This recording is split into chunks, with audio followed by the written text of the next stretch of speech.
Olá, corajosos e corajosas! Estamos aqui para falar de gente mimada. E eu estou começando o episódio, por quê? Porque a gente vai falar do Bruno hoje, que é uma pessoa mimadinha e que vai ser o objeto de estudo desse episódio. Bom ter vocês aqui. Esse episódio vai cobrir o quê? Vai te ensinar se você é uma pessoa mimada? Não, vai ensinar se o Bruno é uma pessoa mimada? É isso, Cíntia? Porque é inacreditável. Trocentos anos fazendo esse negócio e continua me lascando no cobaísmo de que sou com muito prazer, mas não vai ser só sobre mim, né? Óbvio, vamos falar sobre de onde que vem o mimo gostoso, o mimo ruim e como é chato pessoa mimada, né? Puta merda, como é chato. Vou destilar o meu ódio para pessoas mimadas e talvez o ódio para mim mesmo? Não sei, veremos. Gente, tem o lado bom e tem o lado ruim de ser mimado. E eu queria que a gente passasse por esses pontos hoje, conversando sobre o que que é prejudicial e o que que não é, porque sim, tem um lado bom de ser mimado, tem um lado importante e não queria ficar aqui só batendo no mimado e no mimado, e, enfim. Então, vamos lá, começando com pergunta primeiro. Claro, né? Vocês se consideram mimados? Vocês olham, vamos lá, sendo muito sincero que aqui, como a gente tá, só a gente aqui nesse podcast, tudo bem abrir seu coraçãozinho. Talvez você esteja ouvindo a gente falando, eu não sou mimado, a infância que eu tive, pelo amor de Deus, nananana. Mas eu, como psicóloga, atendendo um monte de gente e como uma pessoa que tem seus aspectos mimados muito fortes, posso dizer que às vezes a gente tem o lado mimado só em alguns aspectos da vida, não em todos. Então você pode não querer ser mimado no trabalho, mas quando você está com a sua família, você quer ser mimado, ou o mimo tem que vir dos seus amigos, tem que vir de algum lugar. Então, é, se você fosse avaliar como uma pessoa mimada ou não, pense não só no seu aspecto da infância, tipo, não fui mimado na infância, então não sou mimado na vida adulta. Não é verdade, tá? Que o ser mimado ele aparece aí em qualquer momento, não vem, não. A pessoa mimada na infância vai ser uma pessoa mimada na vida adulta? Provavelmente. Mas a pessoa mimada na vida adulta nem sempre foi mimada na infância, tá? Então, pensa aí, e aí Demauro já vai responder isso pra gente também, que ele tá com uma cara que foi? Tô só esperando a hora que eu vou me fuder aqui para falar sobre isso, né? Vamos começar na linha do tempo. Na sua infância, você foi uma criança mimada? Quem escuta corajosamente há muito tempo sabe muito bem a resposta dessa pergunta. Apesar da pobreza e da merda, minha mamãe me mimou. Vou até É, falar em mamãe, que nem é algo que consigo usar normalmente, mas minha mamãe me mimou dentro tá. do que era possível.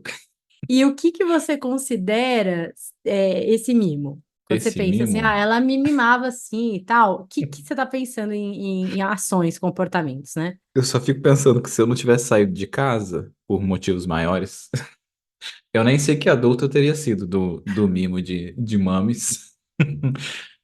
Fora o básico, assim, né, de cuidar, de, tipo, lavar roupa e tudo mais, tipo, existia muito espaço de atenção dela. E num local que não ia só por exemplo, como adolescente ainda, ela me trazia café na cama, café da manhã, sabe, até uns 15, 16 anos. Tenho que confessar algo.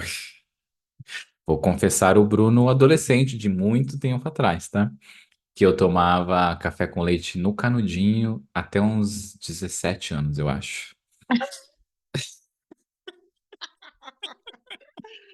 Não havia te falado essa, Mauro! Cíntia. Não Meu havia Deus, te eu tava falado. quase engasguei aqui, que eu não tô tomando minha água no canudinho, Exato. quase Já que eu que é para engasgo. dizer a verdade, para causar o choque, é isso.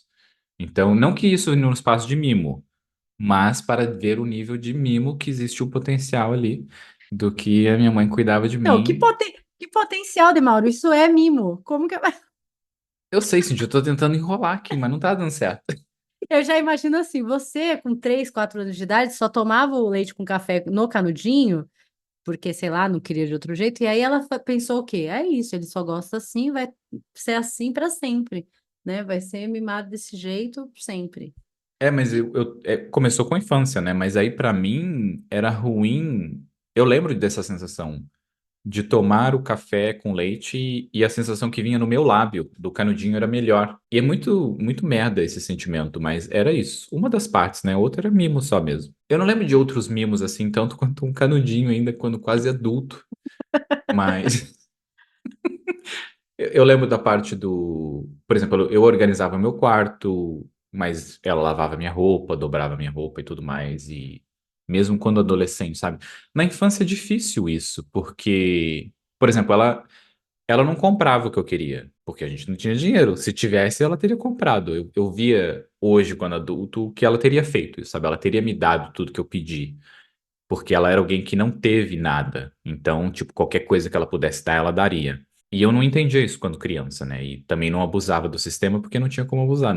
Era que na volta a gente compra, não era nem na volta a gente compra, era tipo, eu já sabia que não ia comprar, então eu já nem A pedia. gente não compra. É, a gente não compra nunca, então não precisava me enrolar, porque eu já sabia. Mas do que ela podia fazer por mim, ela fazia. E eu vejo isso como adulto, né? Mas existia essa coisa do mimo. Tá, seguindo nossa linha do tempo. Então, na infância, sim, foi mimado, canudinho, tá, beleza.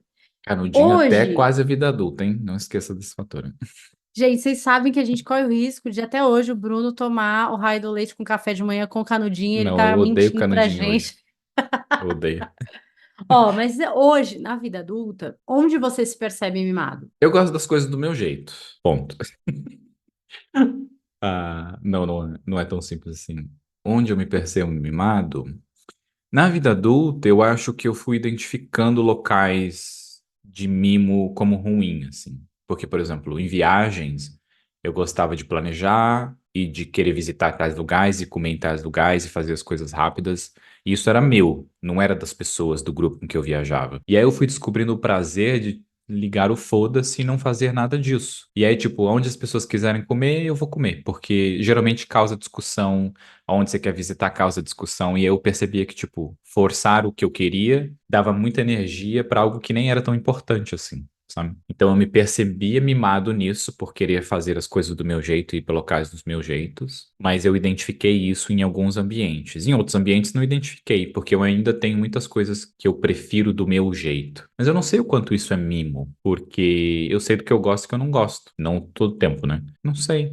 Tem a parte do mimo de que é eu não consigo aceitar coisas também, ó. Isso é legal, hein? Que é legal e meio merda também. Mais terapia precisa, hein? De tipo, pessoas fazerem as coisas pra mim, sabe? Cuidar de mim quando eu tô doente, lavar minha roupa. São coisas que ainda na minha cabeça entram num lugar como se fosse uma troca, sabe? Como se eu precisasse pagar de volta esse coisa. E receber um mimo, eu acho que hoje é menos desconfortável, mas por uma boa parte da minha vida adulta eu vinha nesse local de desconforto. Faz sentido? Uhum. Eu lembro uma vez quando eu tava na casa da minha prima e ela foi cozinhar pra mim assim, e aí eu falei, ah, então eu lavo a louça. Tipo, ela ia fazer algo, então eu ia ajudar com algo. Eu insisti umas 3 vezes que eu ia ajudar em alguma coisa. Ela falou, você vai sentar aqui, eu vou fazer tudo e a gente vai comer. É só isso. E eu lembro de trazer isso na terapia depois e o meu terapeuta falar, é, porque ela te ama e tava cuidando de você. E era só pra você aceitar. E eu, mas como assim? Eu tenho que fazer algo junto, sabe? Eu tenho que pagar de alguma maneira. Essa era a tradução direta. E, tipo, e eu não conseguia aceitar esse cuidado. E era uma merda. Quando a gente crucifica alguém que é mimado, a gente esquece que o mimado, ele pelo menos sabe o que ele quer, porque ele sabe o que ele quer e como ele quer, e ele vai impor isso de várias maneiras, às vezes é pela birra e adultos fazem birra também do seu jeito, né? Talvez não vá se jogar no chão e espernear igual a criança, mas emburra, faz cara feia, não quer ir, se vai, vai emburrado, se faz, faz. Então, existem maneiras de fazer a birra no adulto, né? Mas o adulto mimado, ele sabe o que ele quer e como ele quer. E normalmente, e ele impõe algo porque ele sabe como ele quer aquilo. E isso é um lado bom, sim, da pessoa saber o que ela quer e como ela quer, isso é importante. O que não é legal é ela impor, ela não está aberta a negociar isso, a ajustar isso com o que os outros precisam, com o que os outros querem. Mas a pessoa que não é mimada, pode observar, né? A gente conhece várias, enfim, é a pessoa que não sabe direito o que ela quer, que não entende muito, que tanto faz, que, o que o grupo, né? Tá tudo bem, não sei o quê, mas tá, como é que você quer? O que for melhor para todo mundo. Não sei o quê.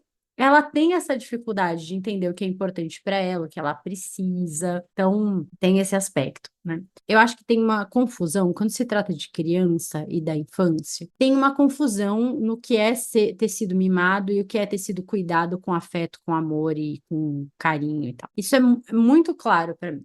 Quando a gente pensa assim, não, porque a minha mãe fazia tudo por mim, ela lavava, cozinhava, não sei o quê. Isso não é ser mimado, isso é cuidado básico, né, para uma criança poder se desenvolver, crescer, estudar, ter energia para estudar, uma criança, tô falando de uma criança pequena, 5, 6, 7 anos. Se ela tiver que junto disso cuidar da casa, lavar a louça, lavar roupa, ela nem tem cognição, estrutura física para tudo isso. Então, receber esses cuidados não é mimo. Ter uma comida bem feita, a mãe fazer as coisas que você gosta de comer, você ter as suas necessidades emocionais respeitadas. Então, quando você não queria falar, sua mãe deixava você quietinho. Quando você estava chorando, ela te dava espaço de choro e tal. Isso não é mimo. Mas para gerações e gerações que foram criadas apanhando desde pequena, tendo necessidade negligenciada, não tendo espaço emocional em casa, elas olham para isso e acham que é o auge do mimo você esperar uma criança se autorregular, ou seja, chorar até onde ela pode e ela ir conseguindo se acalmar ali e tal, enfim, né?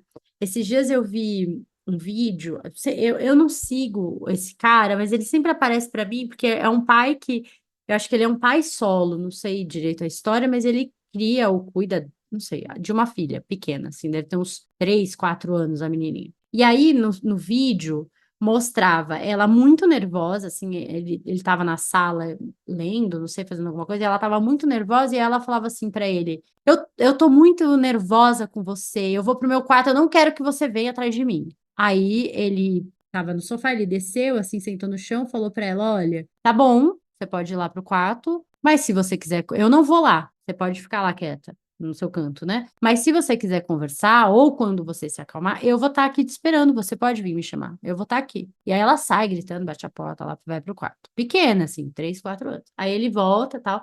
Aí passa um tempo. É a câmera, tipo, da sala, sabe? Assim, filmando, né? Não é que ele ligou o celular e tal. Aí passa um tempo, ela volta. E aí ela fala pra ele, assim, ela para na sala, ela fala, agora eu tô mais calma. Me acalmei já, ela fala. Aí ele fala, ai, que bom que você se acalmou. Você precisa de um abraço? Você quer vir aqui? Aí ela vai lá e abraça ele, sabe? E aí os comentários são muito nesse lugar de, nossa, que criança mimada. Se fosse meu filho, eu já tinha tomado uns tapas. Que vai se trancar no quarto, que, nananana. E muitas mães falando, poxa, que legal, que bom que ela tem esse espaço, que ela foi lá, se regulou, se organizou e voltou. E sinalizou, as 2 vezes ela sinalizou. Ela falou que ela queria ficar quieta no canto dela, e depois ela voltou e falou que, olha, agora eu já tô bem, já tô preparada para ficar aqui. Né? Tipo, eu acho que a gente tem que ter cuidado quando a gente pensa na nossa infância, nesse lugar de ter sido mimado ou não. Se os seus pais cuidaram de você, te deram carinho, te deram o que você precisava para ser uma criança saudável e crescer emocionalmente bem e tal, ótimo. É o papel deles mesmo, né? Você receber o café da manhã até os 15 anos na cama, não acho que isso te prejudicou de alguma maneira do que eu conheço da sua história e o que você já trouxe aqui no podcast, né? Quem escuta também conhece da sua história. Eu acho que a sua mãe, ela conseguiu, na maneira que ela te criou, fazer com que você entendesse que as pessoas não estão no mundo para te servir. Ela nos colocava nesse lugar, porque você tinha seu papel na casa, tinha as suas responsabilidades desde jovem, você entendia o contexto de vida que vocês tinham. Eram atos de carinho, de cuidado, de levar o café para você, te deixar mais um pouquinho na cama para você enquanto você comia e tal, né? Falando de você, que é o exemplo que a gente tem aqui, que a gente está trazendo, né? Agora, tem pais, e aí, olhando para o lado do mimo que é prejudicial, eles tornam a vida de um filho, a servidão tá tão forte em relação a esse filho, a ele ter tudo que ele quer, como ele quer, e todo mundo se submete a ele, que aí ele cresce com a falsa ideia de que no mundo todo mundo vai se submeter a ele, tudo vai estar alinhado ao que ele quer e ao que ele precisa, e aí é uma ideia errônea, porque o mundo não é assim. Talvez você seja muito charmoso e não sei o quê, e realmente as pessoas cedam a você e tal, mas sempre vai ter alguém que não vai, ou vai ter uma empresa, uma regra, alguma coisa que não vai se curvar às suas vontades e necessidades. Então, esse equilíbrio entre o filho se sentir amado, cuidado, protegido e não mimado e o mundo se curva a tudo que eu preciso, é um equilíbrio muito delicado. Não acho que é fácil para os pais chegarem nesse caminho, né? Uma coisa que eu aprendi nas redes sociais é não ler comentários. Então, o Instagram é um local onde eu não habito comentário, porque é uma desgrameira nessa parte desse exemplo de um vídeo maravilhoso ali do pai dando espaço para uma necessidade emocional. E acho que até sobre isso, necessidade emocional, talvez valha um episódio para falar sobre isso, né? Porque se tem uma coisa que eu não sinto que fui respeitado quando crescendo, eram as minhas necessidades emocionais e quando que a gente aprende a respeitar as necessidades emocionais das outras pessoas, né?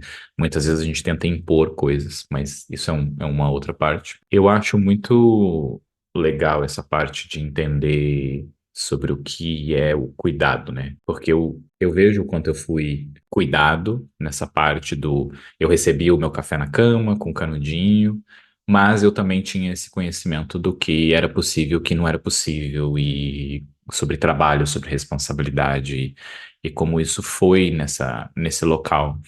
Mudar para um outro país, numa cultura diferente, me introduziu num outro nível ainda de entender mais sobre cuidado, porque, por exemplo, quando eu mudei para a Irlanda, eu comecei a ver que as pessoas começavam a trabalhar depois de terminar uma faculdade e um mestrado. Então, o primeiro trabalho delas, elas tinham 23, 25 anos. A maioria das pessoas. A maioria, tipo, 60% das pessoas. E aí eu pensava na minha cabeça que eram pessoas preguiçosas, pessoas que, tipo, como assim? Você tem que começar a trabalhar com 18 anos? Você não sabe nada da vida, 25 anos? Fui descobrir, na verdade, que tolo era eu mesmo, muito, porque como assim você já tem que começar a trabalhar com 15 anos? Aí eu comecei a trabalhar com 9 anos. E, tipo, não, por quê? Você é uma criança, você não tem que fazer nada. Você só tem que se divertir, que aprender, que fazer pergunta, que ser respeitado. Quando adolescente também. E a gente vive numa sociedade onde se é dito que você já tem que ter responsabilidade de justamente isso do respeitar o que a criança está sentindo é ser mimada. Tipo, mas a criança não entende nada emocionalmente, ela está descobrindo tudo sobre a vida, inclusive as emoções. E aí a gente força tantas coisas. E aí eu lembro de sentir tristeza e pensar, nossa, queria muito ter só começado a pensar em ter que trabalhar com 25 anos depois de ter me formado e feito um mestrado. Porque não, tipo, pagar minha própria faculdade. Se eu não trabalhasse, não tinha faculdade. Não tinha aluguel, não pagava nada disso. E é tipo, como eu vou me considerar mimado ou considerar alguém mimado por viver numa sociedade que se começa a trabalhar mais tarde, sabe? Sendo que, se você pensar, faz parte de um desenvolvimento, você ter espaço para você entender o que você quer, para você descobrir o que você quer. E esse mimo, por assim dizer, entra nesse local de te dar a escolha, né? De te permitir descobrir o que você quer. Por um lado, de pessoas cuidando de você, por amor, por afeto, por cuidar. E não por obrigação, né? Porque tem muitos pais que fazem esse sentimento também, né? De que, tipo, eu te alimento, você mora no meu teto e você tem obrigação e tudo mais. Mas isso é um Eu outro tenho, sentimento de raiva aqui. eu tenho muito paciente que foi criado, mas não foi cuidado. Então, recebeu dos pais o básico para sobreviver, comida, água, abrigo e tal, mas não recebeu afeto, não recebeu segurança emocional e tal. Então, foi criado. O pai criou mesmo, ele teve escola, comida, não sei o quê, que, gente, eu não estou desmerecendo, tá ótimo, que bom que teve. Mas o que também vai fazer falta na vida adulta é o se sentir cuidado, é o perceber que criou um vínculo emocional com esse pai, com essa mãe, é entender que foi com eles que você aprendeu a amar, ser amado, que você reconhece hoje num relacionamento a sensação de ser amado, porque você já viveu isso na sua casa, porque você já sentiu isso na sua casa. E tem gente que nunca sentiu isso em casa. Então não consegue identificar e entender num relacionamento o que é se sentir amado e cuidado. Aí vai, às vezes, confunde esse cuidado que recebe do parceiro com controle ou com excesso, tipo, se incomoda, fala, ai, é meio grudento, meio, não consigo entender, assim, porque não tem proximidade com esse sentimento de afeto, de amor e tal. E aí, isso sim vem da infância e não tem como, mas a maneira que a gente aprendeu a lidar com as nossas emoções na infância, que a gente aprendeu a regular isso, a lidar com isso, sim vai vir para a vida adulta. Então, se você não tinha liberdade de chorar, você vai ser o adulto que não se permite chorar, que não sabe nem lidar com essa sensação. Se você chorou e foi humilhado e foi exposto, como normalmente, né, década de 80, nossa, a criança chorava, virava quase o evento, todo mundo rindo e aquela coisa toda. Para você vai ser muito difícil, não só chorar em público, mas demonstrar o que você está sentindo, demonstrar vulnerabilidade e tal, de jeito nenhum você vai conseguir, porque você tem essa ferida aí lá de trás, né?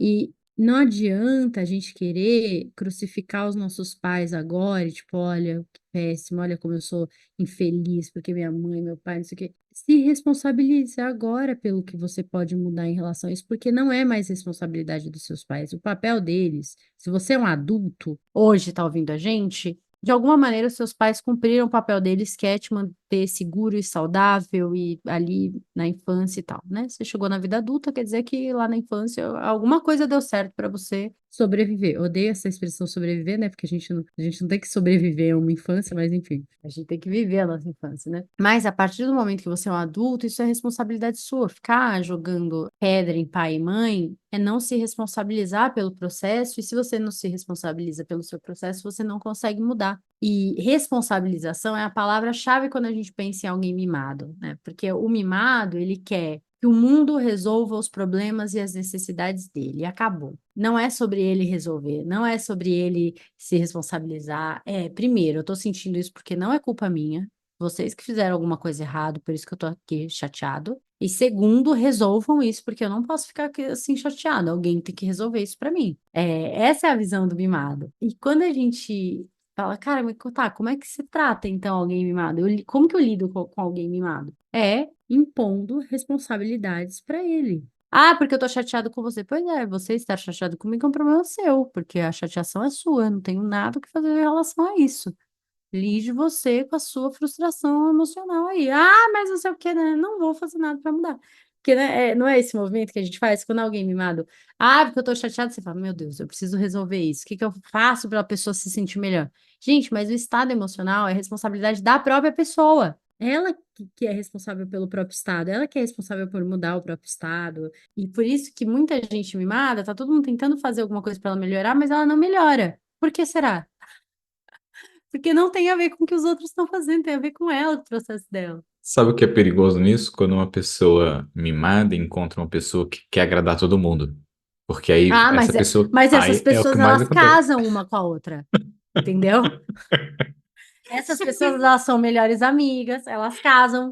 É assim que acontece. Aí você tem alguém que tá dando sangue na relação e dando mil voltas, ok? E você tem o outro que tá numa eterna insatisfação e num incômodo, meu mundo é infeliz e triste, nada muda, e que eu, né? Enfim. Então, eu acho que primeiro, né, para a gente organizar aqui nossa reflexão. Ser mimado é a gente querer impor as nossas necessidades para o mundo e impor ao mundo que ele mesmo resolva o que a gente precisa. Então, eu tenho uma necessidade e alguém precisa resolver isso para mim. Isso é ser uma pessoa mimada. A criança mimada, ela sempre vai ter necessidades e ela vai sempre precisar que alguém resolva isso para ela, na maioria das vezes, porque ela não tem como resolver ainda.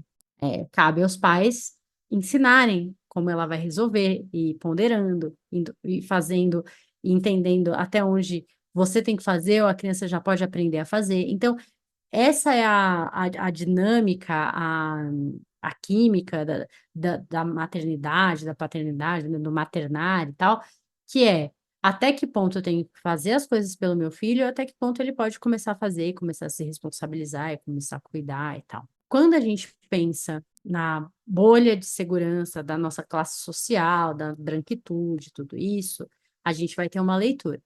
Quando a gente olha para alguém que cresceu pouco acesso a dinheiro, é outra. É muito fácil falar que alguém que cresceu na Zona Sul de São Paulo, em escola particular e tal, é mimado e que precisa sofrer e não sei o quê para conseguir entender o valor das coisas e tal.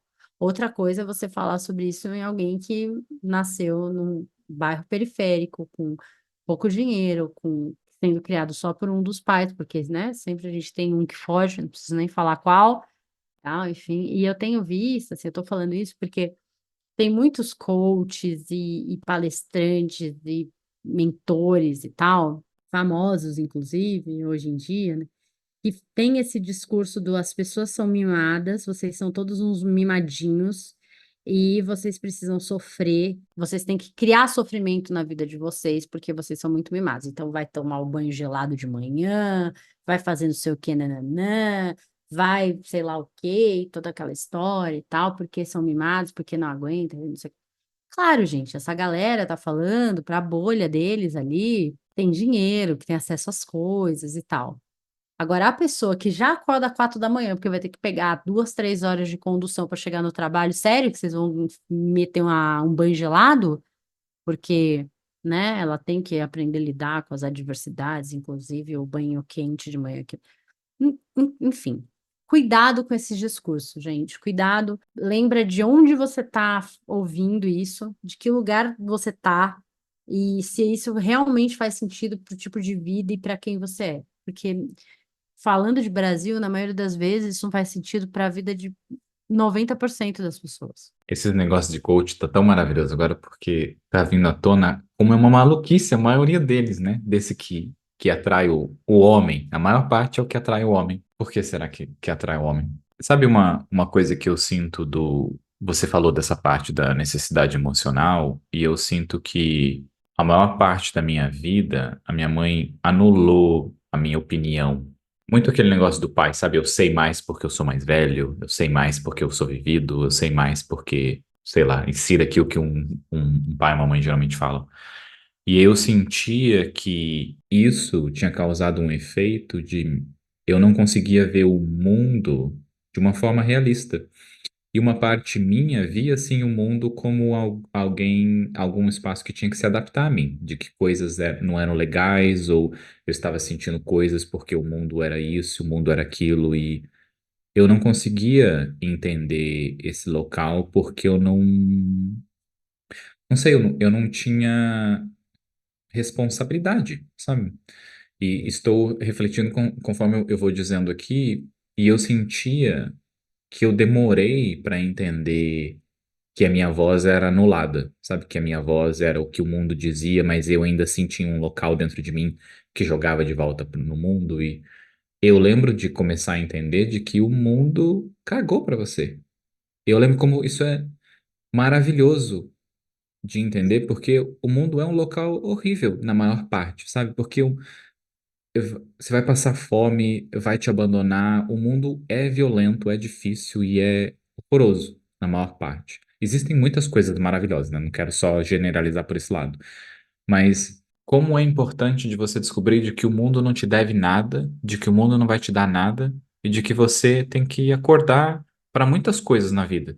E é óbvio de que quando a gente está falando de locais de pobreza e dinheiro entram em variações ali, né? Mas esse local onde ninguém vai te dar nada no mundo, eu acho que demora muito para a gente ter essa consciência de que isso vai realmente acontecer, sabe? De ter essa consciência. Porque, tipo, se você é de uma família que, que vem de gerações e dinheiro e cuidado e esse coisa, vai existir um network que você vai ter a ilusão de que as pessoas te dão coisas, mas não dão, é um interesse, é uma troca ali.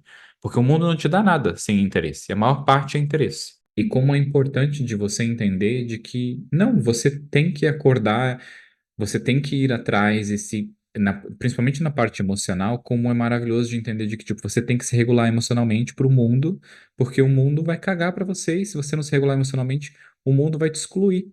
Eu tenho alguns momentos assim, quando eu estou muito estressado, e eu tenho que ir trabalhar, porque senão eu morro de fome, e aí eu vejo quanto eu evito entrar em reuniões, eu evito falar com alguns assuntos, porque é uma coisa que eu não estou conseguindo me regular, eu vou evitar estar naquele ambiente, porque essa coisa do que o mundo vai aceitar quando eu estou com raiva, tipo, não, não vai, o ambiente de trabalho não vai aceitar quando você está com raiva, quando você manda alguém calar a boca, porque não é aceitável. E é importante a gente entender de que é isso, a gente tem que se regular. Quando você falou do negócio emocional ali, eu pensei, nossa, como isso é muito importante para entender sobre o mundo e sobre o que o mundo dá de volta. E vai muito pelo outro lado também. Se você é uma pessoa que não sabe se você, como você falou ali, que você não é uma pessoa mimada, você sabe que a pessoa, o que os outros quiserem, tá tudo bem, isso e aquilo. Aí você vai para um outro lugar merda que é o mundo não te dá nada, e se você não pede nada, aí mesmo que você não vai ter nada. Porque você tem que pedir e você tem que exigir muitas coisas.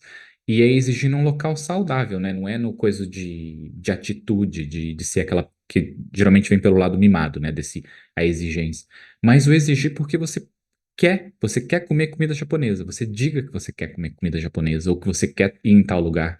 Porque se você não disser, o mundo vai te ignorar, e se as pessoas tiverem que te ficar perguntando o que você quer, é um saco, porque muitas poucas pessoas vão te perguntar e vão incluir você nesse local. Como é muito maluco essa coisa do o mundo não te dá nada, e se você não pedir nada, você não vai ter nada, se você não for atrás da coisa, sabe? E claro, falando dentro da nossa bolha de que a gente consegue ir atrás de coisas e tudo mais, mas não só em dinheiro e carreira, escolhas do que você quer comer, de pessoas que você quer se relacionar. Nossa, como eu vejo isso principalmente na parte do heterotop, assim, o sentimento de entitlement do homem com a mulher, de que se você não for falar com as pessoas, se você não for gentil, se você não tiver as coisas, nada vai acontecer para você, sabe? O mundo não vai te dar nada, as pessoas não querem saber de você. As pessoas estão ocupadas com a própria vida. As pessoas não são chatas. Ela tem coisa demais para se preocupar na vida, para ficar se preocupando com outras pessoas, de que alguém te deve alguma coisa. Ninguém te deve nada. E você não deve nada a ninguém. E estou indo para vários caminhos aqui, vou beber minha água agora. Ó, essa ideia de que o mundo te deve alguma coisa, ela é muito paralisante, porque você fica esperando isso vir do mundo. Então, porra, eu me sacrifiquei, eu estudei, eu fiz não sei o quê e tal. Eu mereço ter um trabalho legal, eu mereço que alguma coisa legal aconteça. Ou meu pai foi péssimo e tal, não sei o quê, e agora eu mereço que ele seja um cara legal e nananã. Tá, ok. Talvez sua lógica faça sentido, muito bem. Só que não é assim que vai acontecer. O seu pai não vai mudar do dia para noite e virar o pai super legal e repor toda a falta de afeto, carinho e cuidado que ele teve com você. O trabalho maravilhoso que você quer não vai cair do céu. Então, assim, o mundo não vai te dar as coisas. E essa é a lógica do mimado. O mundo tem que me dar as coisas. Como assim? É o que eu preciso. O mundo está aqui para me servir e tal. E não vai acontecer. E eu não acho que é uma visão pessimista, eu acho que é uma visão realista, assim. O mundo, como você falou, as pessoas estão preocupadas com elas mesmas, com as próprias questões, com os próprios problemas, com o que elas precisam. Você tem que pegar as coisas, você tem que se mexer. Se responsabilizar é isso. Sim, eu estudei pra caramba, só que eu tô no mundo organizacional que é cruel e que certas coisas eu vou ter que ir atrás mesmo, eu vou ter que me organizar e buscar e pronto. Não, o mundo não vai olhar e falar, nossa, é mesmo, né? Você é tão estudiosa e maravilhosa e tal. Vamos cuidar de você. A gente vai cuidar de você. Não é assim. Não é assim que acontece. Tem o desafio de você se perceber mimado e perceber que você fica esperando o mundo te dar as coisas, tudo isso que a gente falou. Mas também tem o desafio de conviver com alguém assim, de conviver com alguém que está sempre querendo que as coisas sejam do seu jeito e impondo as coisas e querendo que você faça pela pessoa e tal. Ou você tem o caminho de se submeter a isso e dar realmente o que a pessoa precisa e fazer o que ela precisa e tal. E é um saco sem fundo, né? Um negócio sem fim. Porque a pessoa nunca vai estar satisfeita, porque ela só vai se sentir satisfeita quando ela conseguir dar o que ela precisa, e não quando as pessoas derem. Então ela vai ficar nisso para sempre, né? Porque ela nunca vai entender que ela tem que correr atrás das próprias coisas, as pessoas vão continuar dando o que ela precisa, e ela vai continuar com essa sensação de buraco existencial ali e tal. Então, se você se submeter, já estou dizendo aqui que é um caminho que não tem fim. Você vai ficar ali para sempre, né? Você pode comprar a fantasia, a máscara de professor para ensinar essa pessoa a se responsabilizar? Pode também, mas são dois adultos. Essa outra pessoa quer aprender?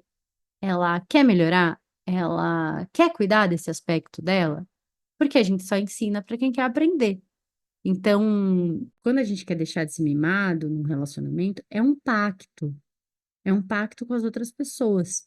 Porque são as outras pessoas que sinalizam. Porque, porra, de novo você querendo fazer tudo do seu jeito. De novo você querendo que todo mundo se submeta ao que você quer. De novo você. tá, tá, tá. Então, é um pacto. Você não vai conseguir salvar, entre aspas, alguém que é mimado se essa pessoa não se der conta de que aquilo não é legal, que aquilo está prejudicando as relações dela e tal. E o outro caminho é ir embora, né? Você pode ir embora. Sabe que eu adoro quando vem essas verdades em formas gentis, assim, sabe? O outro caminho é ir embora. É isso, com Vai amor, com embora. um sorriso gostoso. Foda-se. Vai embora. Uma boa parte da minha vida eu não consegui aceitar o cuidar de mim, por assim dizer, que é o você aceitar ser mimado, né? Que é quando você tá doente, aceitar que alguém vai fazer uma sopa pra você, vai cuidar de você. Como eu iniciei nesse local dessa troca e depois aprendi que não é só troca, é o cuidado, eu criei um outro, não um problema, mas depende do ponto de vista, óbvio, né? Tudo depende do ponto de vista. Mas quando é difícil para mim pedir para ser cuidado, sabe? É difícil para mim pedir alguma coisa. E eu já ouvi de pessoas de tipo, mas deixa eu cuidar de você, sabe? Me peça coisas, eu estou aqui disponível e tudo mais. E como entra nesse outro local aonde às vezes a gente não sabe se deixar ser mimado, barra se deixar ser cuidado, né? E eu vejo o quanto isso também entra num local de que a gente gosta de cuidar das pessoas, né? Eu gosto de cuidar das pessoas. Claro que as pessoas não precisam me pedir, eu vou cuidar delas. Mas algumas vezes a gente entra num local tão automático de autossuficiência que a gente entra num outro local onde a gente não deixa espaço para ninguém mimar a gente, para ninguém cuidar da gente nessa coisa. E como isso, óbvio, puta, que legal, self-suficiente ali, resolvendo as coisas, mas cria no outro também um sentimento de que, tipo, você não precisa da outra pessoa. Como também é talvez esteja entrando num outro tema aqui, mas eu tava assistindo uma coisa o Caio falou sobre a não monogamia e monogamia e tudo mais, e me fez pensar nesse ponto que é algumas pessoas têm relacionamentos e gostam desse controle, desse mimo, né, de mimar o outro, porque sem mim, quem vai te mimar? Quem vai cuidar de você? Você tem uma necessidade. E quando você entra numa coisa de, por exemplo, a minha relação, eu não preciso da outra pessoa, eu estou com a outra pessoa por um local de gostar e tudo mais. E como entra também nessa parte amedrontadora para algumas pessoas de que a outra pessoa não precisa de você para nada e mesmo assim você está numa relação. Qual é a moeda que você tem ali? Porque geralmente é o mimo, geralmente é satisfazer o outro, geralmente é cuidar do outro e às vezes até manipular o outro e colocar num local de que você controla e tudo Meu mais. Deus, isso daria um episódio, né? Assim, quando o mimar o outro vira uma ferramenta de controle. Uhum. É verdade, né? Às vezes a gente também olha para o mundo, vê que existem essas pessoas mimadas e tal, e você fala: posso jogar esse jogo, posso mimar, mas isso também vai ter um preço. Nossa, vira uma bola de neve de mimar, ser mimado, controlar e ser controlado, né? Porque tem que ser muito sagaz para conseguir controlar o outro enquanto mima, né?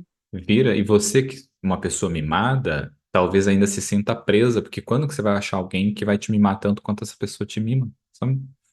Porque é isso, essa pessoa ocupou o espaço dos seus pais, é isso que está acontecendo, basicamente. Se você tem essa necessidade mesmo de ser mimado o tempo todo. Porque é diferente o mimado de carinho, de afeto, e o outro é o você precisar de ser mimado e alguém. Quando você falou ali quando a pessoa que é mimada é outra que obedece, se encontra, eles casam. É tipo, é isso que acontece. É sempre assim, gente. Olha, semana após semana eu tô aqui, ó, na clínica, vendo esse tipo de coisa acontecer, acredita em mim. Não, e assim, eu falei das três maneiras de lidar, porque ter uma receita pronta para isso é muito complicado, porque sempre são situações complexas. Às vezes é a mãe que se submete ao filho que já tem 25 anos e trata ela como se ele tivesse 5, e como ela tivesse que se responsabilizar por ele como se ele tivesse 5 anos de idade e tal, e é muito difícil enxergar que não é assim. Eu tenho uma paciente que tem filhos adultos e a gente sempre conversa sobre isso, sobre o fato deles serem adultos, deles ainda morarem com ela, mas agora num lugar de adultos, de pessoas adultas, com responsabilidade de adultos, com vontade de adultos, é, com outras necessidades, e como é difícil também para os pais. enxergarem esses filhos, principalmente quando estão na casa deles, mesmo mais velhos, né, 20, 25 e tal, como adultos, porque ainda está na minha casa, ainda precisa de mim, depende em partes financeiramente, né, de mim. Como assim eles são adultos? Porque na nossa cultura a gente também tem essa coisa do quanto mais cedo você se mantém financeiramente, mais adulto você é, responsável. A responsabilidade está muito ligada a você ganhar seu próprio dinheiro, ter suas próprias coisas e tal. E aí, essa lógica de começar a trabalhar com 25 e só aí começar a ter pela primeira vez seu próprio dinheiro e tal, é um processo difícil de entender, porque esse pai e essa mãe começou a trabalhar com 15 ou começou a trabalhar com 12, né? Assim, já estava desde muito cedo trabalhando, ganhando o próprio dinheiro entendendo a força que isso tinha na própria casa. Então, quando eu penso, sei lá, a geração da minha mãe, né, do meu pai e tal, que tinha essa coisa de começava a trabalhar, entregava o salário inteiro para a mãe ou para o pai, porque aquele salário era para casa. Essa ideia de que o que eu ganho não é para eu comprar tudo que eu quero, não, é para eu bancar a casa que eu tô, é para eu ajudar aqui também, para eu fazer parte financeiramente. E aí entra nessa coisa de que, enfim, é, Você não era a geração dos meus pais, essa é a minha geração, assim, tipo, porque eu era assim quando eu comecei a trabalhar. Se eu não trabalhasse, não pagava o aluguel. O dinheiro não sobrava o quê? R$ 10, acho, pra mim, que eu tipo, tinha, né, quando fala que não sobrava nada. cresce logo para você começar a trabalhar e colocar dinheiro nessa casa e ajudar e tal. Então, enfim, é uma lógica capitalista que faz parte da sociedade que a gente está e tudo, e que tem essa coisa também de criar filho nesse lugar de mão de obra caseira, né? De ser mais alguém para ajudar, então é o filho mais velho que vai cuidar dos pequenos para o pai trabalhar e tal. Enfim, gente, não dá para. A gente não consegue consertar a cultura que a gente está inserido de uma maneira tão ampla assim, né? Mas a gente consegue olhar com consciência para essas coisas e tentar, no nosso microcosmo aqui, fazer isso de um jeito diferente, né? Assim, o seu filho é o quê? Você está criando filho para ser sua mão de obra caseira? Qual que é o objetivo desse filho? Enfim, né, eu acho que dá outro episódio isso daqui. É, isso é importante, né? De, tipo, a gente vive num mundo que funciona dessa maneira. Geralmente os pais têm filhos e os filhos cuidam um dos outros e tudo mais, e é assim que funciona. Não, não vai mudar disso. A gente pode tentar educar e tudo mais, como esse pai que ouve a necessidade emocional da filha e como outras pessoas fazem o mesmo. Mas sabe que um ponto, quando eu estava olhando para esse episódio, estudando para esse episódio, o ser humano no mundo animal é o que tem mais dependência por mais tempo dos pais, né? A gente tem dependência gigantesca. A maioria dos animais nasce ou já vai embora na hora, o pai já, tipo, fica aí, valeu, boa sorte, Vive sua ou vida. passa um ano, fala, agora já deu, é um ano aí, ó, topo, tchau. Mas como é importante pra gente, como ser humano, sair desse cuidado extremo dos pais, sabe? Sair das asas dos pais, por assim dizer.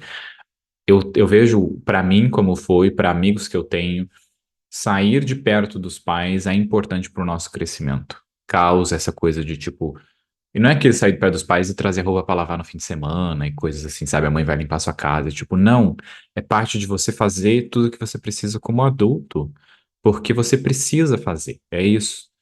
Você tem quem faça? Talvez você tenha seus pais. Puta, que legal. Mas é importante pra gente ter esse espaço no mundo e descobrir o nosso próprio espaço, sabe? Descobrir como é chegar em casa, e não ter saco pra cozinhar e você vai viver só comendo banana.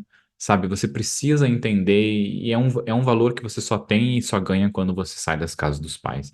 E quando a gente tem esses memes, né, da pessoa, um aplicativo de dating, 30 e poucos anos ainda mora com os pais. É tipo, puta, existe um sentimento mesmo de que se você não saiu para o mundo viver, tem coisas que você ainda não aprendeu, que é justamente importante para a sua vida adulta e principalmente se relacionar com outra pessoa. Porque muita gente sai das casas dos pais para viver na casa de um outro mãe ou de um outro pai que na verdade é seu parceiro. E seu parceiro não é sua mãe nem seu pai. É seu parceiro e existe sua responsabilidade. Eu, infelizmente, fui forçado a sair da casa da minha mãe, porque ela morreu, não tinha outra escolha. Mas é importante quando a gente pode criar o nosso próprio ambiente para sair, sabe? E morar talvez dividir, morar num quarto com outras pessoas na casa. Isso é super comum, sabe? Também ver como é um saco morar com outras pessoas que você não conhece, que você odeia, Gente, faz estranho, né? barulho, gente estranha.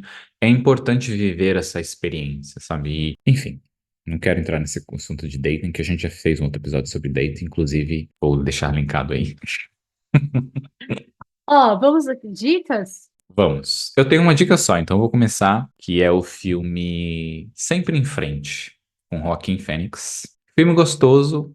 O filme não tem explosão, não tem ação. É um filme sobre conversa. É essa criança maravilhosa, aonde a mãe está tentando criar o filho de uma maneira em que ela dá espaço para ele dizer o que ele está sentindo. Existe essa troca de responsabilidade de ensinar o mundo para ele. E aí tem o Joaquim Fênix, que é o tio dessa criança, que já é um adulto de 40 e poucos anos, que foi criado na base da paulada, na base de você não chora porque você é homem, convivendo com esse menino de 9 anos que tem mais inteligência emocional do que ele e ele não sabe o que fazer com aquilo. E é maravilhoso essa troca dos dois ali, sabe? Dessa diferença de uma criança dar um olhar por um adulto, mas também o que o adulto tem para dar para a criança e tal. Maravilhoso, sempre em frente. Filme preto e branco, é isso, não tá nada de errado com a sua tela, ele só acontece em preto e branco. Bom, não tem como não falar de Succession neste episódio, né? Você acha que você é mimado? Ai, porque eu fui muito mimado, não sei o que. Você vai entender o que a palavra mimado significa quando você entender como essa família funciona. É tipo, nossa, preciso de 7 milhões de dólares para fazer esse projetinho aqui que eu tô achando legal. O pai deposita, né? Enfim. É bem bom de assistir, as temporadas são maravilhosas. Acho que a gente fez um episódio até inteiro sobre ele, enfim.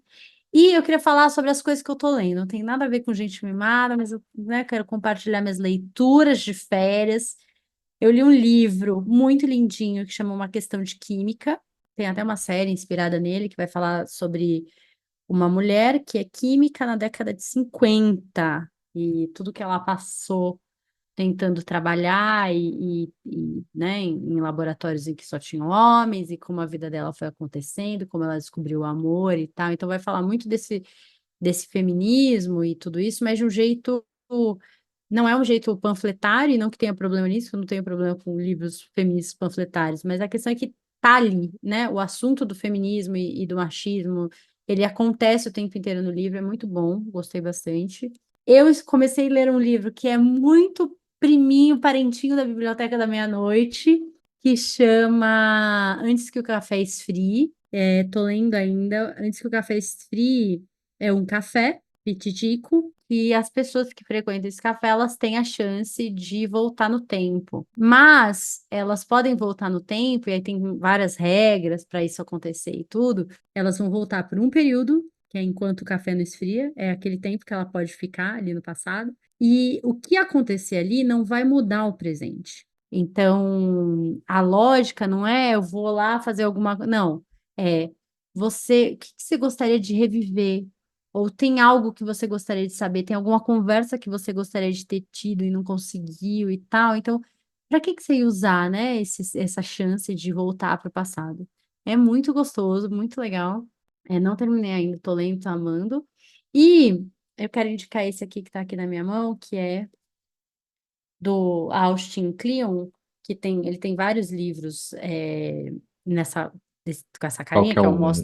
Mostre Seu Trabalho, Nossa, chama. Ele é o autor do Roube como um Artista, ele tem um livro, o segundo que eu esqueci o nome, depois tem esse, e os livros dele, assim, para quem tá nesse rolê de colocar o trabalho na internet, mostrar a cara para o mundo. Ele sempre traz uns insights legais, inspira coisas legais e tal. Então, fica a dica aí, começo de ano, né? A gente tem várias ideias para tirar do papel. Acho que vale dar uma olhadinha no livro dele. E é isso, queridos e queridas. você falou de um negócio ali, do viajar no tempo, do livro, e tem as regras, né? De como é isso, né? Me fez pensar nesse lado do mimado também, né? Porque o mundo tem regras, você dificilmente vai mudar qualquer regra desse mundo. Até E para voltar do tempo. até para voltar no tempo tem, mas dá para a gente mudar algumas regras. Existem grupos e pessoas e trabalhos que as pessoas fazem, mas é isso, é a regra do mundo. Você pode fazer birra, você pode não gostar, e se você não fizer nada para mudar, não vai mudar nada mesmo. Então, para de reclamar, e se você quer mudar, ache alguém que, como você também quer mudar, e a internet está aí para ajudar nisso, e forme sua rebelião sobre o que você não concorda. E faça Meu terapia Deus, também. gente. Meu Deus, fechando o episódio de um jeito maravilhoso. Acho que é isso, gente. Beijo, até semana que vem. Um beijo. Tchau, tchau.